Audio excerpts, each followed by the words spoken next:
Welcome back to Spoiler-Free Wrestling, everyone. We are back and we are live, pal. And we are talking all the news in the world of pro wrestling. We're going to talk about the RAW Reunion show on Monday as well as the Smackdown yesterday. I know that the G1 Climax is going on. It's been a great tournament so far. And night 8 of the G1 Climax just started up again today from Tokyo. Well, from Japan, actually. I'm not sure if it's in Tokyo, but we'll talk more about the G1 Climax a little later this week. Obviously, some great things going on in that tournament. Kenta, Jon Moxley, all kinds of things to talk about in terms of the G1. But it was a very eventful week for WWE. And this might not make some of the WWE haters happy, but we're going to talk about Raw and SmackDown this week. And if you haven't heard, just in the last hour, All Elite Wrestling confirmed that their show will air on Wednesday nights. It will be AEW Dynamite on Wednesday evening starting October 2nd. That'll be the first show. And that's the same week that SmackDown moves to Friday nights on Fox. So, what we're actually going to have here is on the first week of October, it's going to be the first week without SmackDown on a Tuesday, and then on Wednesday we get the first AEW, and then on Friday we get the first SmackDown on Fox. So that's kind of how the AEW versus WWE TV rivalry is gonna play out. On Monday nights you'll have Raw. On Tuesday there'll be nothing. Wednesday you'll have AEW and WWE.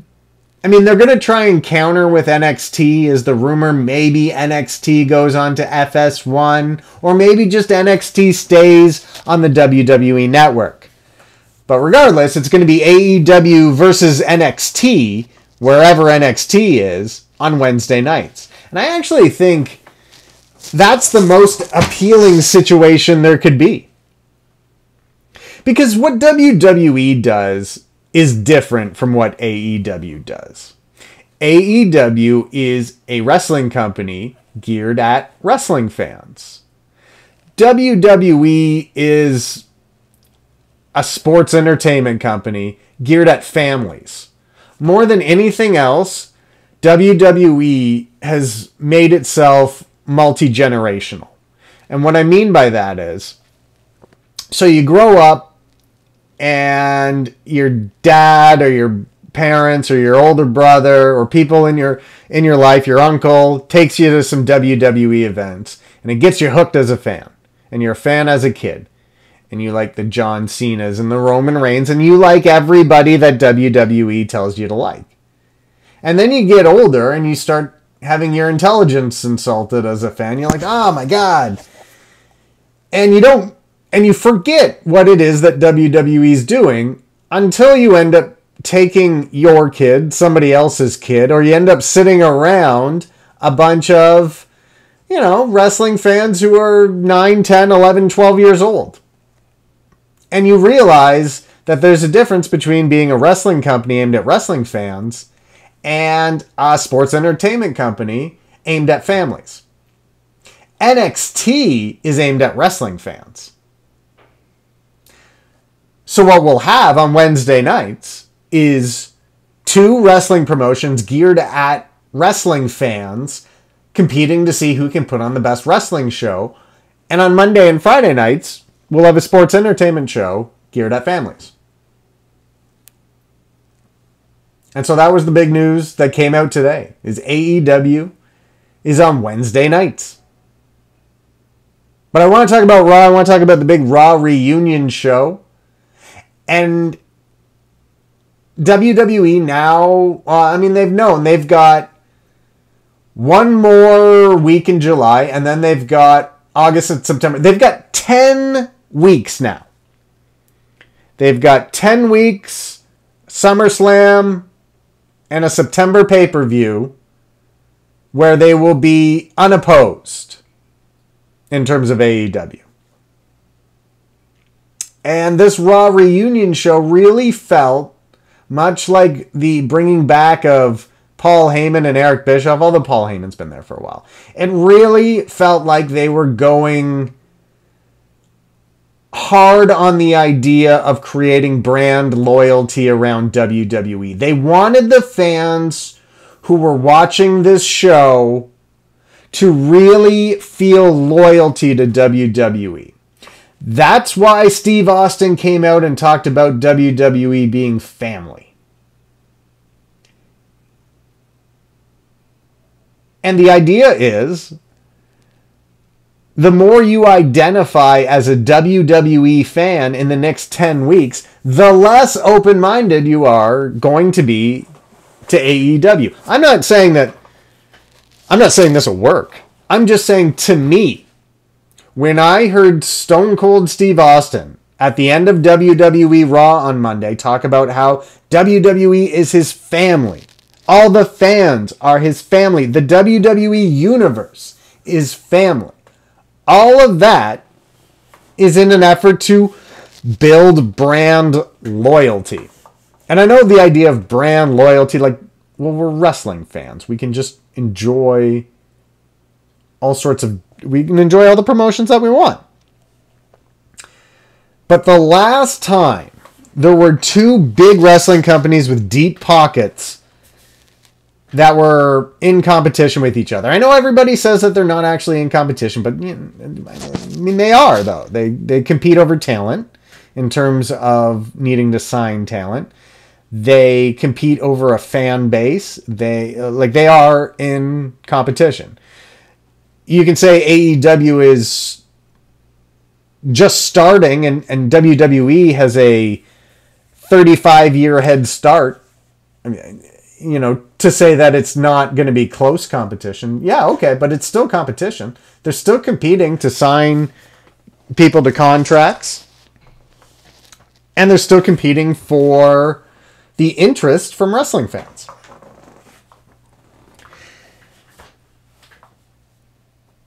And another thing that happened the last time there was this kind of war is that people did divide themselves between WWF people and WCW people.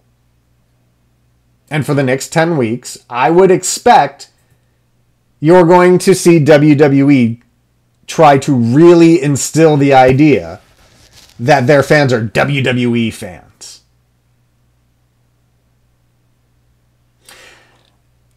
Another thing that also happened the last time, in the Monday Night War era, the last time something similar to this happened, is WWE abandoned their family first approach. If you go in the early 90s, well, okay, so go all the way back to 1984, when Vince McMahon purchased his father's company.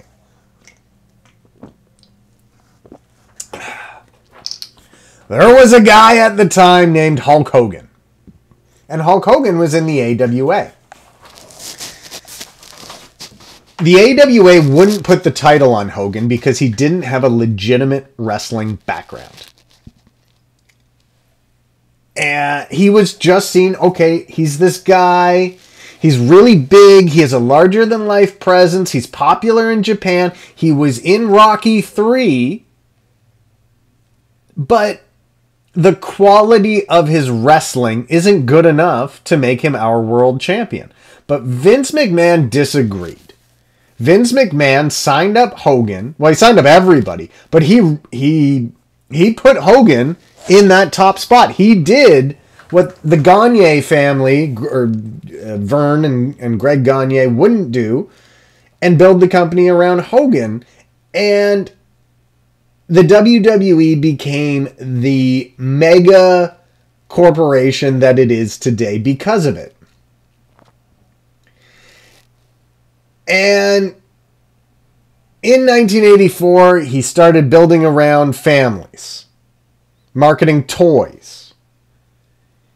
And then there was the big steroid scandal in the early 90s. And he went, you know, he had guys like Bret Hart, Shawn Michaels, Diesel. He was building the new generation, and it was all very family friendly until WCW came around. And once Nitro came out and was beating them in the rankings, that's when Vince said, okay, enough of appealing to families. We're going to turn this into a bit of the Howard Stern show. And that's where the Attitude Era came in. That's where you had characters swearing, which we have again seen recently. We've seen Ricochet flipping people off. We've seen wrestlers swearing. We've seen more being geared towards wrestling fans, teenage fans, as opposed to families. We've seen more of that now. Just a little bit. Like, you know, I think it was Kofi Kingston flipped somebody off. Maybe Ricochet did. I can't remember. But there's been little hints that they're not going to be as strict towards the PG rating as they had been in the past. And that's the same thing that happened 20 years ago when WCW started beating them in the ratings. It's happening quicker this time.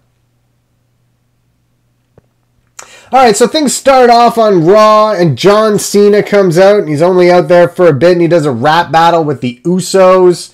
It was all very fast-forwardable. Then we had the Usos against the Revival. So now this was a match that the Usos really needed to win, as the Revival had beaten them and defended the tag titles against them on the pre-show at Extreme Rules.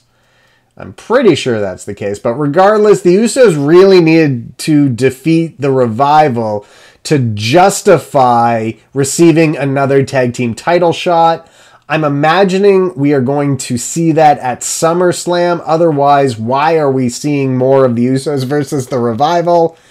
And so this was a case where the Usos came out and they had Rikishi with them. And I was listening to Wrestling Observer Radio, I guess the next day, so yesterday. And Dave Meltzer is reporting that Rikishi wasn't medically cleared to give someone a stink face. Something about that seems off to me. I'm not like maybe it's true, maybe it's not, but you know, Rikishi's getting a little bit older, but like, I mean, literally to do a stink face, you're just leaning up against the ropes and kind of, you know, sticking your butt into somebody else's face. But anyway, so the Usos had Rikishi, and then the Revival had Devon Dudley in their corner. I guess just because Devon's got such a background with tag team wrestling. And of course, Devon works as a producer backstage, so he was there. And I think he works with a lot of the tag team matches. So I think, yeah, whatever. So then there was the Revival were distracted by Rikishi and Devon getting into it on the outside, and this then led to the Usos picking up the win. So now you would have to imagine that means the Usos versus the Revival at SummerSlam. And one of these two teams, of course, is going to come away from this rivalry with the tag team titles, but there's a lot of teams in the Raw tag team division sort of lurking in the wings. You've got the Viking Raiders, who are beating up all kinds of competition every show now. You know, whether it be at Jobbers, they beat Ryder and Hawkins this week. You've also got the AOP, who have sort of been hampered. One of them's been off with an injury, but you've got the Authors of Pain there. You would have to imagine the Authors of Pain and the Viking Raiders would be able to have some good matches. Also, Carl Anderson and Luke Gallows of the OC are in the Raw Tag Team division. And you would have to imagine with the OC playing a larger role on WWE programming, they could be in line for the tag team titles as well. So you've got the Usos versus the Revival. Looks like we're going to get these two teams at SummerSlam. That's just speculation, however. But whoever comes out of this rivalry still with the belts or with the belts, a lot of competition. You have to imagine the Viking Raiders are going to get a shot at those belts sometime soon. So after that, we had Drew McIntyre attack Cedric Alexander before their match could begin. And if you remember last week on Raw, Cedric Alexander beat Drew McIntyre with a roll-up or with a pinning combination. So it was Cedric Alexander won the match, got the big win over the heavily favored larger opponent. But it wasn't the kind of win where he dominated his opponent or hurt his opponent so bad and then pinned him. This was portrayed more of he got a roll-up victory, which may or may not have been a fluke. We don't know yet. It looked as though we were going to get another singles match between the two here on Raw. Drew McIntyre opted to attack Cedric Alexander before the bell. He finished the segment by delivering sort of like a slingshot thing, and Drew McIntyre's face went right into the apron. So at some point, we are going to get a big match between Drew McIntyre and Cedric Alexander, where Alexander is given the opportunity to show his original victory over McIntyre was no fluke. But McIntyre will want to prove that he is the much more dominant superstar over Cedric Alexander. Which wrestler's career will move forward and which will take a step back? We could get that at SummerSlam. It doesn't seem like a very SummerSlam match. We could get the blow off to this rivalry at SummerSlam. It's possible. It seems like this is something that they might just have play out on TV, however. But regardless, it's Cedric Alexander doing something on Raw. And it could, we've seen Drew McIntyre as sort of Shane McMahon's, lackey, or Shane McMahon's hired goon. That kind of thing. And that role, I don't know. That role as Shane McMahon's goon, I think it's perfect for guys like The Revival. I mean, the guys like The Revival are perfect to be the tag team in some type of faction. Especially like a Four Horsemen type faction, right? Like, because you can tell that that's sort of what they want to do, is be like they said, the Brainbusters, Tully Blanchard and Arn Anderson, who are both over at AEW. Is Arn Anderson officially with AEW yet? I'm not sure. But Tully Blanchard, of course, now the manager of Shawn Spears, and will always be the father of Tessa Blanchard. It's funny because Tessa's face looks so much like her dad's face in the 80s. She looks like more of her dad in the 80s than her dad does now. It's just interesting. Like, it took a while, but I was finally really able to see the resemblance between Tessa Blanchard and her father. And it's pretty funny. Well, I guess not funny. I don't know. It's something. Tessa Blanchard's awesome. Then we move on. So again, we're back into the Raw Tag Team division, which we were talking about earlier. And the Viking Raiders defeated Zack Ryder and Kurt Hawkins. Now, the Viking Raiders have been defeating a lot of enhancement talent, local competitor type teams as of late. This was them getting a victory over an established team in the division who have won the titles. However, they're still a team that WWE bookers aren't going to mind losing, right? So Ryder and Hawkins, I mean, they won the titles at WrestleMania. So it was only like 4 months ago that they were champions. So this is sort of like, it's a little step above now what the Viking Raiders have done in recent weeks. And I think we'll really start to see the Viking Raiders move towards stronger competition after SummerSlam. It looks likely that the Revival and Usos are going to do some type of match at SummerSlam, which could be a blow-off to their feud, so you can get like a ladder match or some type of gimmick match or something. Probably not a ladder match as... Oh, nope, that's AEW is doing that. So another victory here for the Viking Raiders, this time over former champions. Again, we mentioned that the authors of Pain and Carl Anderson and Luke Gallows are both in this division as well. So the Viking Raiders could be moving into or towards matches with either of those teams. And then we had Roman Reigns versus Samoa Joe. And Samoa Joe, it seems, has sort of been cast into this role as the heel who can always lose. Like, I don't even know how many times he's lost to Kofi Kingston recently. He lost to Roman Reigns here. I guess he defeated Finn Balor recently, so he did get a win in there as well. But this was an angle where Samoa Joe sort of insulted Roman Reigns. They and then just sort of had a brawl. I don't know if this is where either of these two wrestlers are going. Apparently there had to be a bunch of rewrites to this show.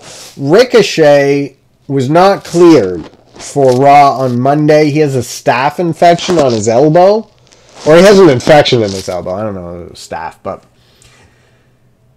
So, evidently that caused a lot of things to be changed. I don't want to say kind of what it was, because that could be a spoiler for down the line.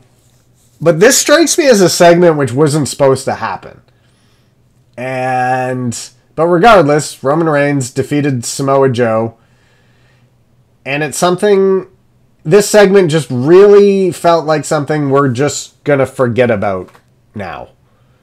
Like, it doesn't have any impact on anything else that will happen in WWE, possibly ever. But regardless, Roman Reigns defeated Samoa Joe. Was it by DQ or did he actually pin him? I can't remember. Yep, no, he got the win.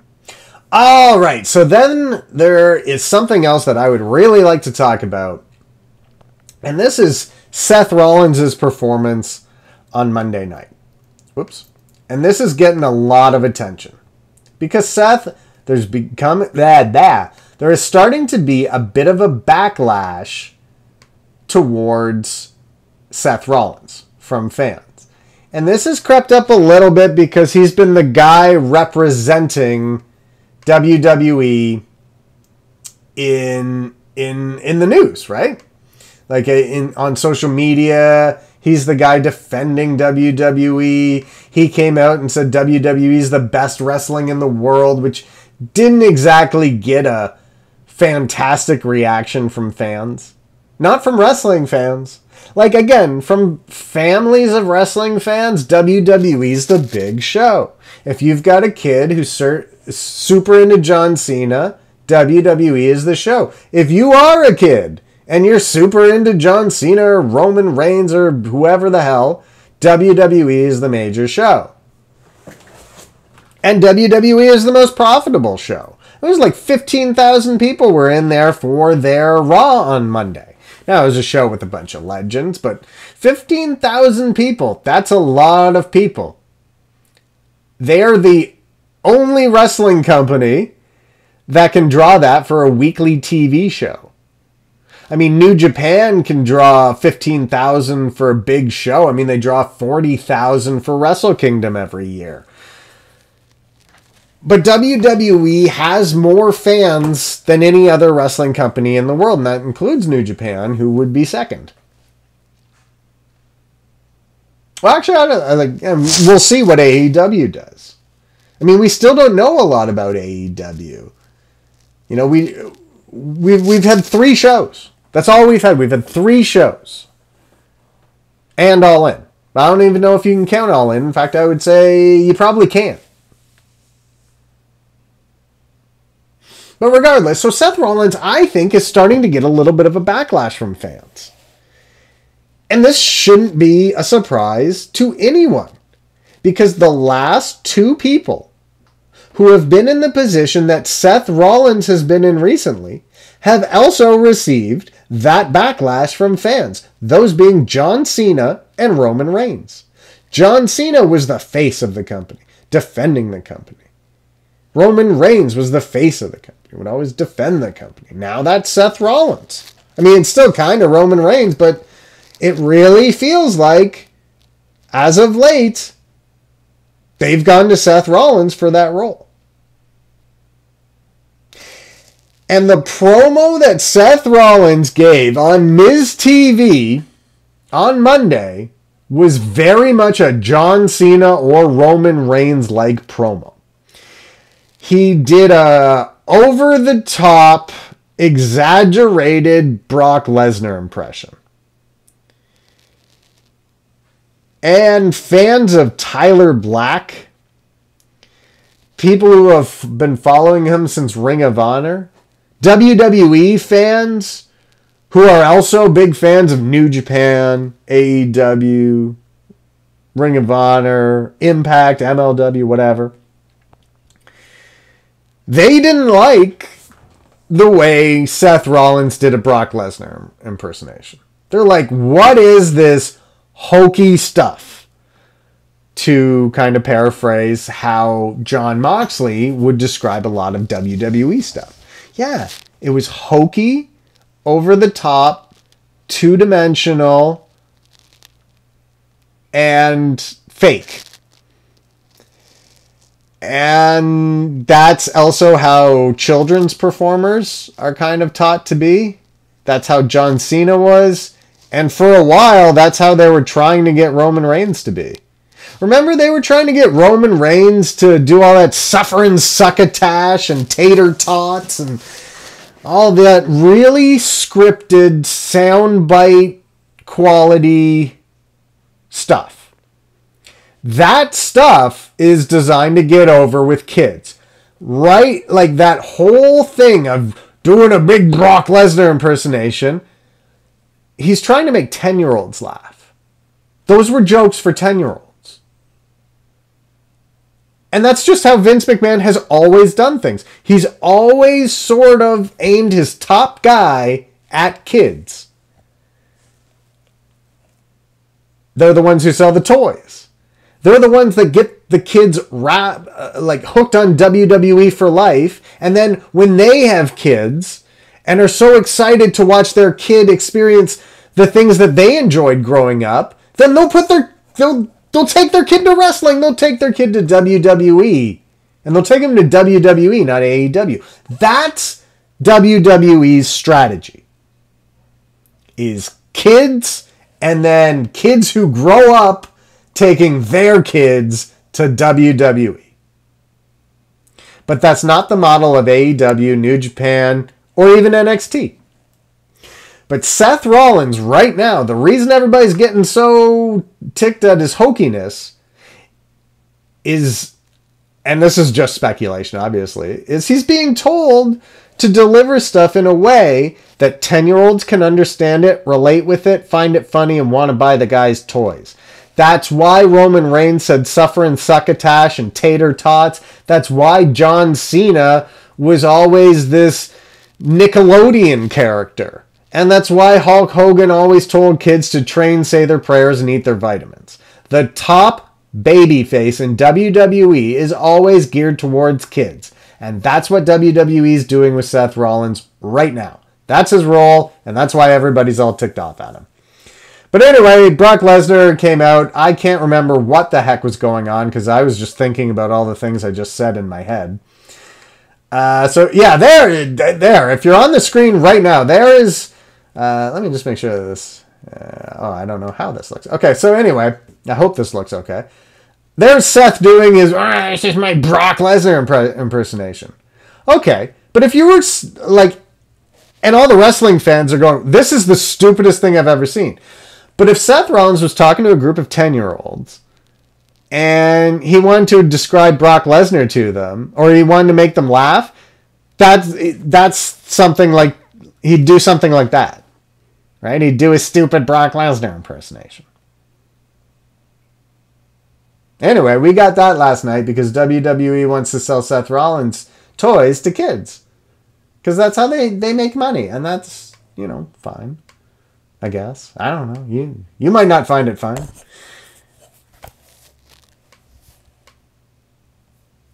So then what was after this? And then after this, we had Rey Mysterio defeated Sami Zayn. And man, Sami Zayn is really turned into one fantastic bad guy.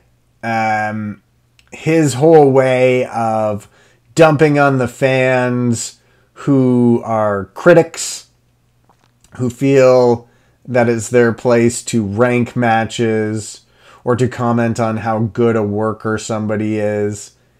Now, I love that because I don't like seeing those things, not so much from fans. As far as I'm concerned, fans can do whatever they want.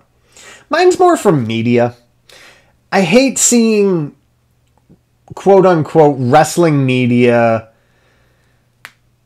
I mean, I'm fine when Meltzer ranks matches because the guy has been watching wrestling nonstop for 35 to 40 years. And so there is some value to what somebody in his position feels a match is in terms of its quality. But wrestling is subjective. A match is neither good nor bad independent of the person watching its level of enjoyment, right? Like if you watch a match and you have a good time watching it, that match is good.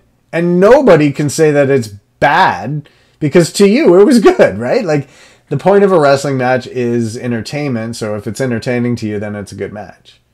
Meanwhile, I can say like, all right, I watched Will Ospreay versus Kota Ibushi. And obviously, if you watch that match, it's a fantastic match by two incredibly talented artists or performers. But for the kind of fan I am, I sometimes feel a minor criticism from me towards New Japan is the frequency of these epic matches where finishers are reversed 20 times before somebody hits them. There's 30 near falls. The match goes nearly 30 minutes, 30, you know, in the G1 wouldn't go over 30. I sometimes feel like the frequency of those those matches occur in New Japan is a little too much. Like, I think, I mean, they also do a great job of you had like Zack Sabre Jr. beating Bad Luck Fale by countout recently. I mean, that was a very unique match, right? And you have to do unique matches if you're going to have 18 nights with 5 big singles matches on each show. It just seems to me like sometimes, like, I sat down to watch Kota Ibushi versus Will Ospreay, and I was like, I know exactly what this match is going to be. And it was. Will Ospreay was going to target Kota Ibushi's ankle because Ibushi tweeted out all this stuff about his injured ankle before the tournament. And then Ibushi's going to target Ospreay's neck. Wait, did I say it the right way? I don't know. I may not have said that the right way. Ospreay's neck was hurt, so Ibushi was going to target it in the beginning. Ibushi's ankle was hurt, so Ospreay was going to target it in the beginning. I don't know. So I knew that was going to happen. Then they were both going to exchange all their big moves. And then eventually Ibushi would win with the knee to the face. Well, I assumed he was going to win. I mean, Ospreay could have won, but...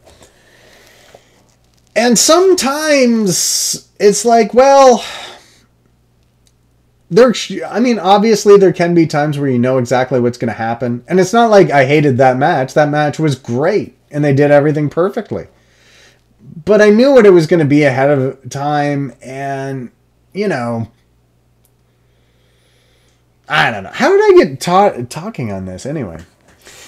Regardless, all right. So that Rey Mysterio defeated Sami Zayn. He lost, and they needed to rebuild Mysterio a little bit because Mysterio lost in like a minute to Bobby Lashley a couple of weeks ago, and it seemed like Conan went on his podcast and complained about this. He said, why did you have to sacrifice Rey Mysterio for Bobby Lashley? And then Lashley would go on to the pay-per-view and lose the Falls Count Anywhere match to Braun Strowman. So it seemed like an unnecessary waste of Rey Mysterio, but they're starting to rehab him now. He picks up the victory over Sami Zayn. Then we go, Seth Rollins defeated AJ Styles via disqualification. And it seems like had Ricochet not had an infection on his elbow, that he would have been involved in this match as well. And you had sort of, and I thought this was kind of interesting because you had DX and then the Outsider. So you've basically got the NWO, DX, the Click, all the groups that, you know, use the hand signals, the crotch chop. It was those groups who, for more or less, they're the same group, that when the Bullet Club started in Japan, it was those groups they were based off of. And back before they got hit with a cease and desist from WWE over it, the Young Bucks, oh my God, all they would do is tell people to suck it, throw up the 2 sweets, all that stuff. And actually, when they were doing it, the guys in the NWO, like I know Nash did a show with Jeff Jarrett's group where some of the Bullet Club was at. This was obviously before Anderson and Gallo signed with WWE. And they sort of did like a passing of the torch where the NWO was passing on the torch to Bullet Club and stuff like that. So the factions have sort of had this relationship, though they're obviously 2 different generations. And I thought it was interesting because originally they had Anderson, Gallows, and Styles put up their 2 sweets saying, oh, you're just like us. But instead, the Legends turned against the new club. And in a way, maybe this made the club, the OC, sorry, look a little less than DX or NWO. But I think this will be a bit of a turning point for the OC, where they are so enraged by the disrespect shown to them by DX, the NWO, and Seth Rollins, and Ricochet, although he wasn't there. I'm sure he'll get thrown into this storyline. That it'll start off this mix of the OC just terrorizing Raw and being the dominant heel faction on Raw. And I wonder if you're going to see the OC expand a little bit. We saw the Styles did an interview where he said the invitation's always open for Balor to join the group, but Balor's on SmackDown. I think that, you know, he's a babyface. I think they have different things in store for Balor, despite him being the oest of the OC. He's the originalist and the oldest. He's the EST of the OC. But I wonder if you could see some guys that weren't associated with the group outside of WWE enter WWE's version. And they would have to do that very carefully. As fans of the original version of the group, could sort of turn against the group a little bit if they decide, oh, this is sort of the WWE's version of the OC a little bit. I think they need to keep this as close to the Bullet Club. Of course, you can't say Bullet Club as possible. And I think you're seeing, or you're hearing them be called the OC as opposed to the club, to sort of distance themselves a little bit from how the faction was portrayed in WWE previously, and sort of to separate this incarnation from the last incarnation. So perhaps we'll see something a little different this time around. And we had a segment after that where Bray Wyatt attacked Mick Foley as the Fiend. And he gave him the mandible claw. Of course, Mick Foley, don't think he's cleared to take a Sister Abigail or similar move. So the mandible claw was a fitting move for Wyatt's Fiend to deliver to Mick Foley. I hope this is a move that Wyatt will continue to have in his arsenal, as it makes sense for him. And it's a move he can do on like big guys that maybe the Sister Abigail doesn't look as damaging to, or who perhaps can't take the move.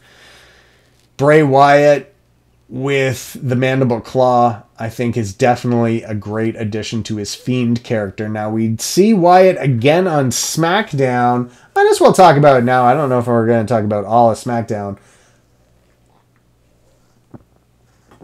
But like we had talked about in the last time that we had done a live YouTube show / podcast on Anchor.fm,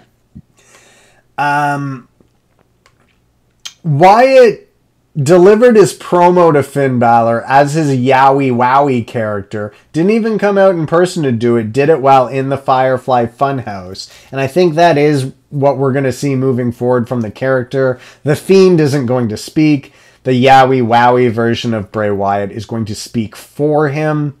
Very, very creative and unique styled character. As I said in our last show, I think go all the way with The Fiend.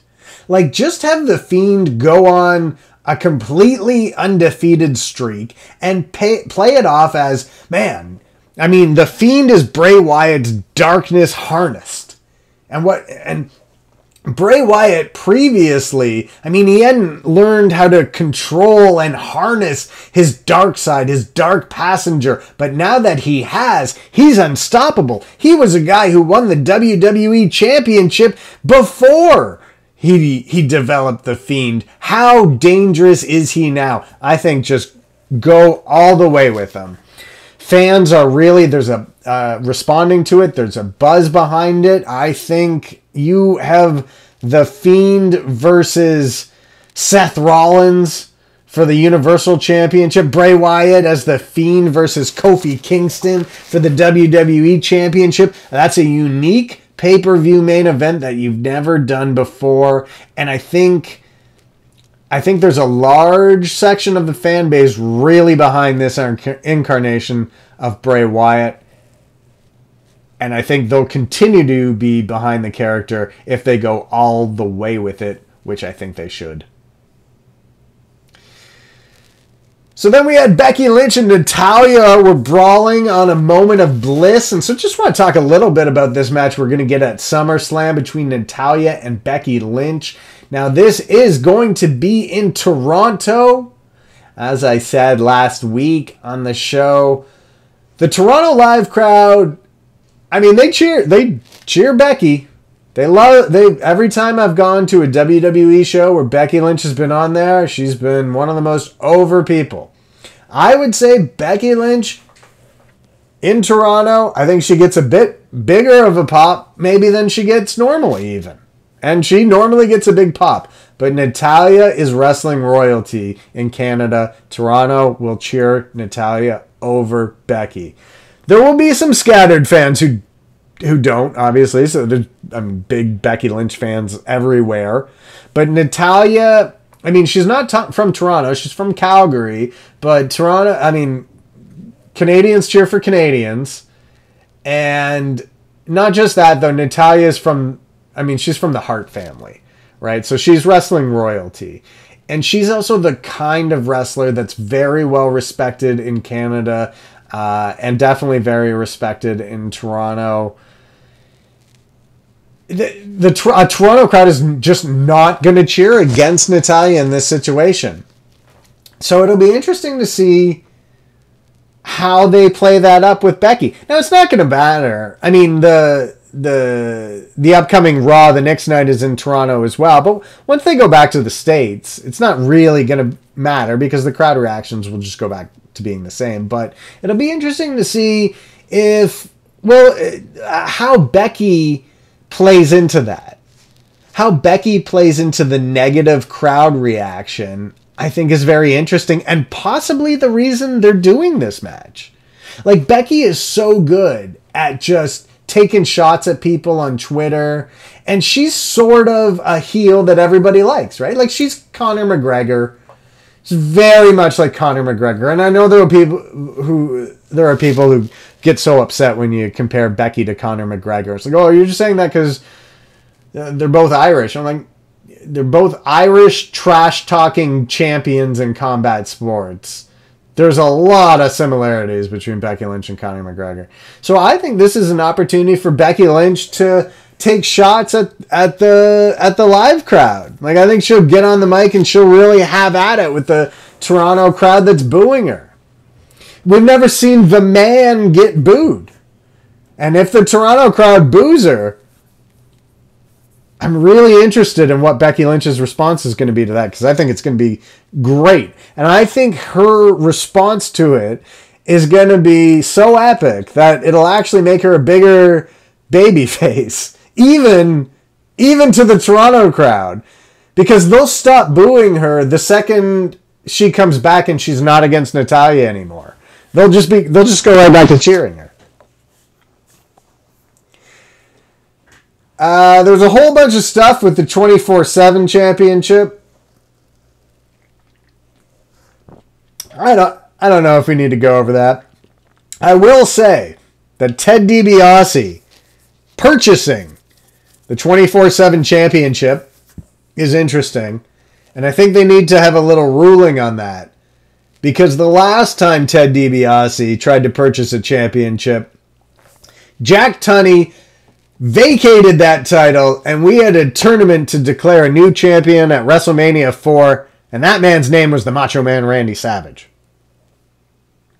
And that somehow is what I have to say about that segment. Braun Strowman defeated some guy, a local enhancement talent. And at some point, Braun Strowman, you're either going to put the title on him or you're going to give up.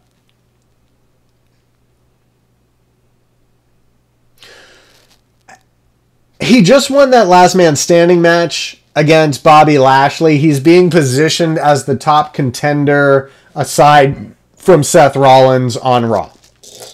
So whoever comes out the champion between Seth Rollins and Brock Lesnar likely has Braun Strowman to deal with. And this is kind of similar to what's going on in the tag team division. What do you do with the challenger who's waiting in the wings before SummerSlam? You just have him beat lower level people. The Viking Raiders beat Hawkins and Ryder. Braun Strowman's defeating jobbers. When SummerSlam is over, Braun Strowman's got a title shot coming to him, and so do the Viking Raiders. At some point, those are the people waiting in the wings in their respective divisions. And then, of course, the big finale was, it was interesting. So you had Ric Flair come out, and obviously everybody loves Ric Flair. Hulk Hogan came out, and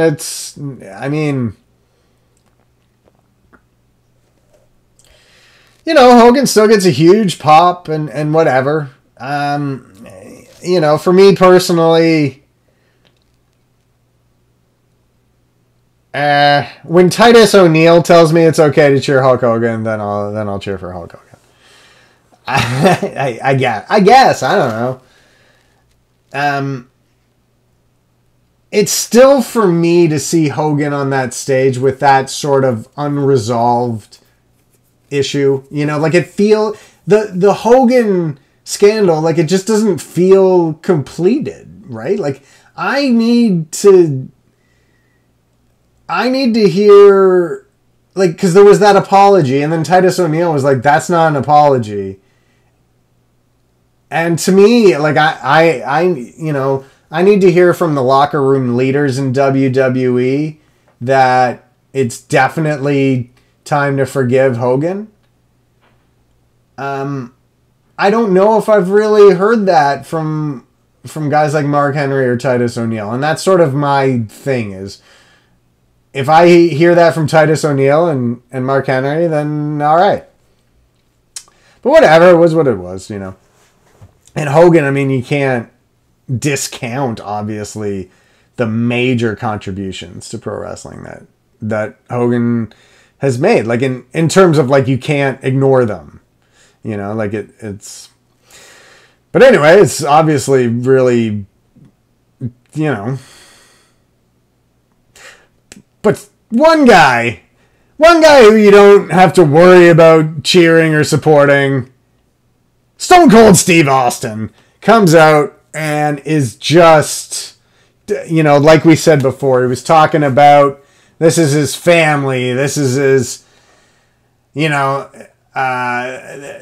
this is, WWE's family. And we sort of talked about that before, about how this is what WWE maybe will do for 10 weeks, trying to build up this idea of brand loyalty and that you're a member of the WWE universe. And if you're a Stone Cold Steve Austin fan, then you're a WWE guy. And how there was this brand loyalty battle between WWE and WCW during the Monday Night War era. Anyway, Stone Cold Steve Austin came out and like in a way it sort of made you wish there were people with the charisma of Stone Cold Steve Austin that were still actively going in WWE.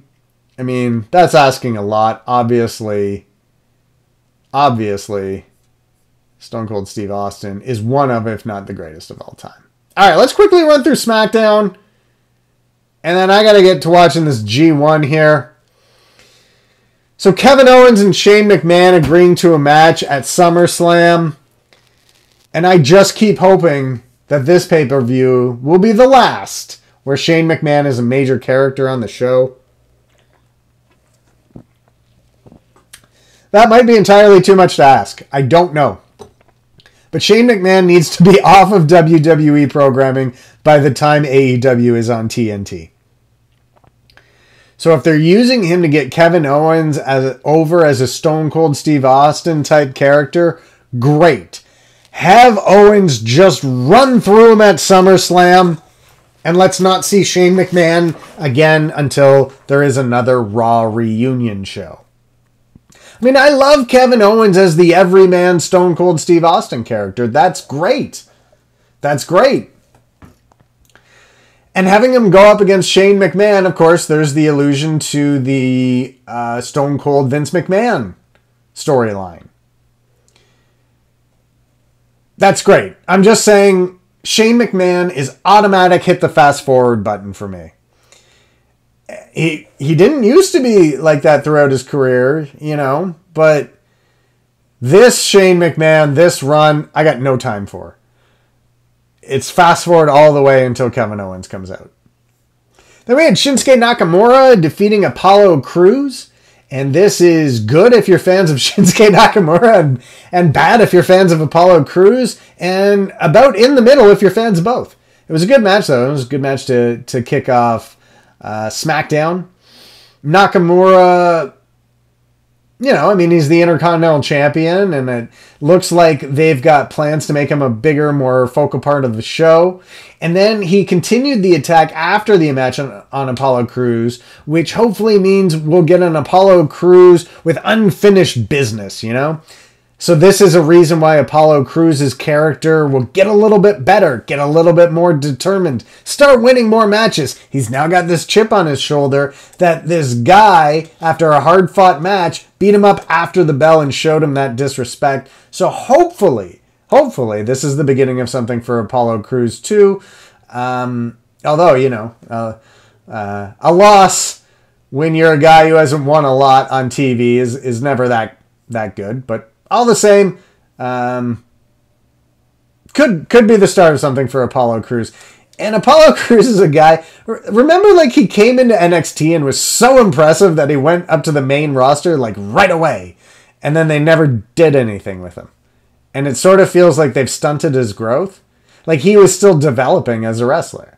And I don't know if you do that on Main Event, but you can do that performing on takeovers and stuff like that. What am I talking about? He just went back to NXT. He wrestled Kushida last week.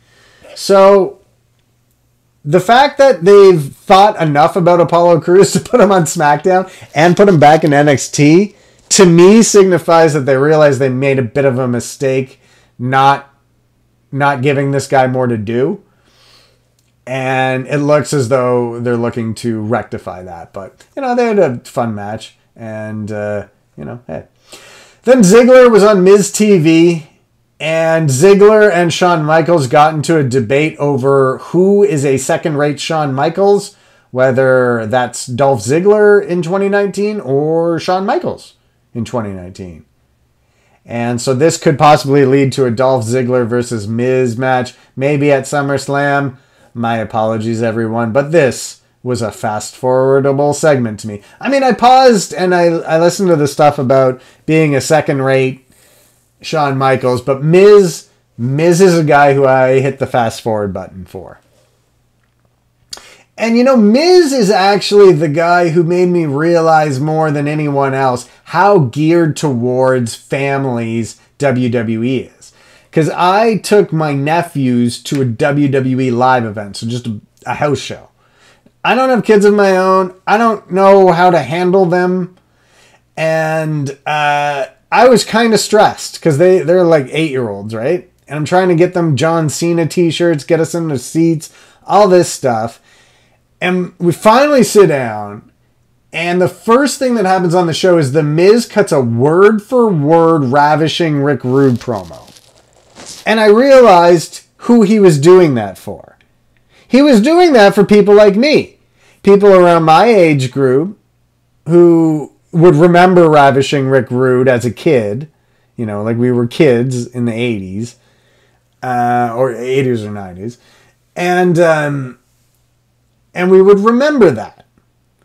Now, the kids in the audience wouldn't have any idea that The Miz was just doing a word-for-word ravishing Rick Rude promo. They'd think they were just, because he called us all smelly warthogs or all this stuff, that Rick Rude used to do in the 80s. And it was this little inside joke between Miz and the adults at the show. And this happens in Disney movies or in kids' movies where there's little jokes thrown in that the kids won't get, but the adults do. And that's what The Miz was doing when he was cutting this ravishing Rick Rude promo. And it made me realize, it took me back to being a kid. To watching wrestling through that filter. The filter of an 8-year-old who doesn't know anything about anything and is just buying what everyone's selling. Now, they know it's a show. Like, my nephews know it's a show. And they knew it was a show back then, too. This is like 2016 or something.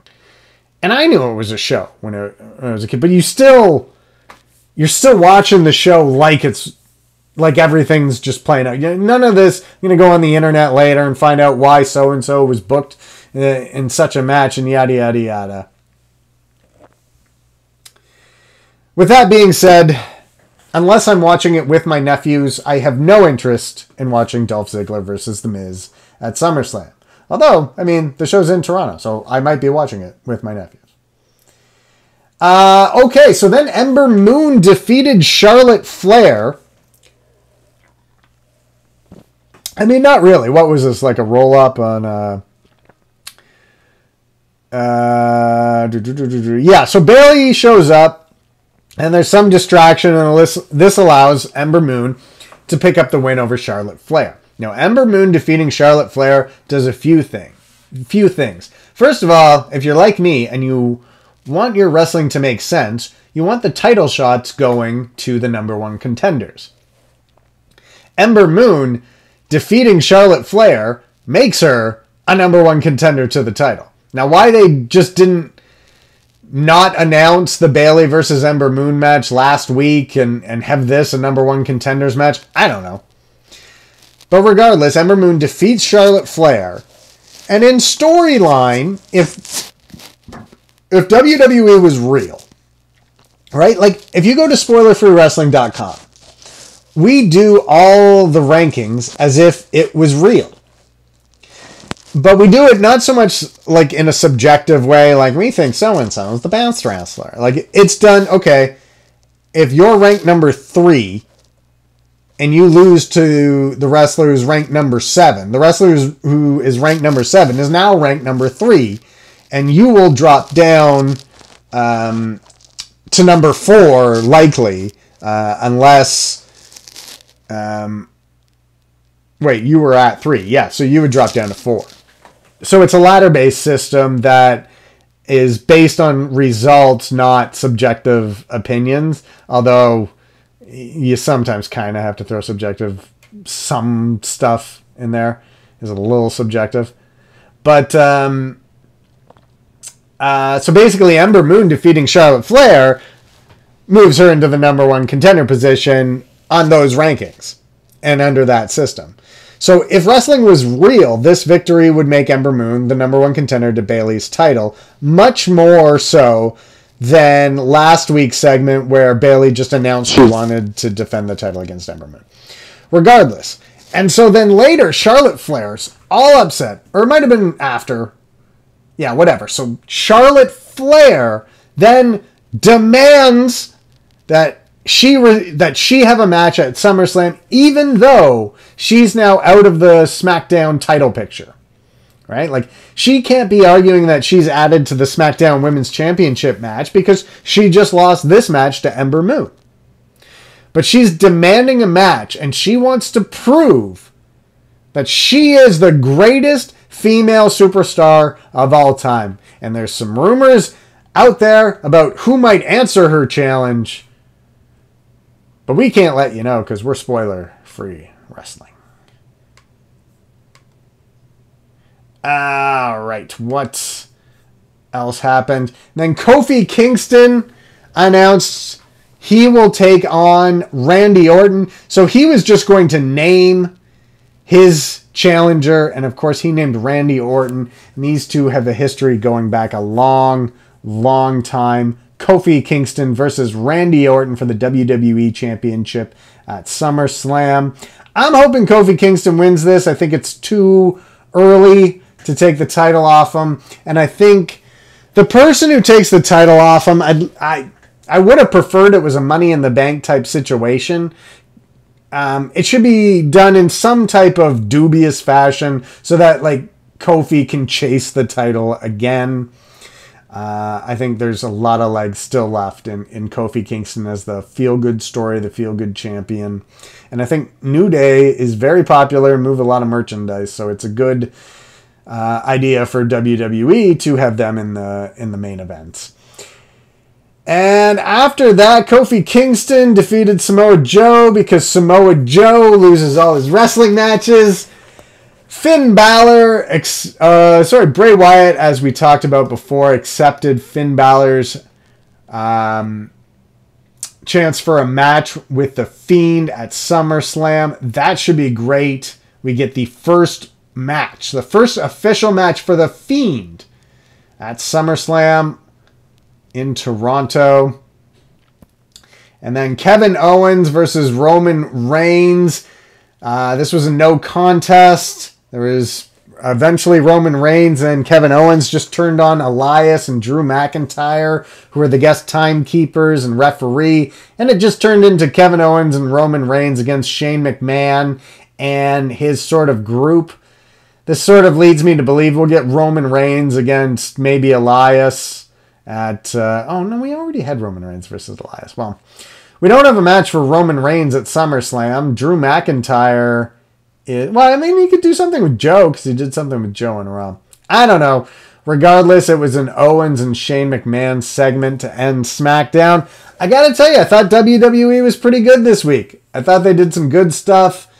And they're going to need to continue it because 10 weeks from tonight and AEW Dynamite is on the air. And so we're going to end it there. This was just about an hour. Thanks very much, you guys. You can check this out on YouTube. This will be up as a podcast later today on anchor.fm. Thanks very much, guys. Don't forget to hit the subscribe button. I'm the guy from Spoiler Free Wrestling.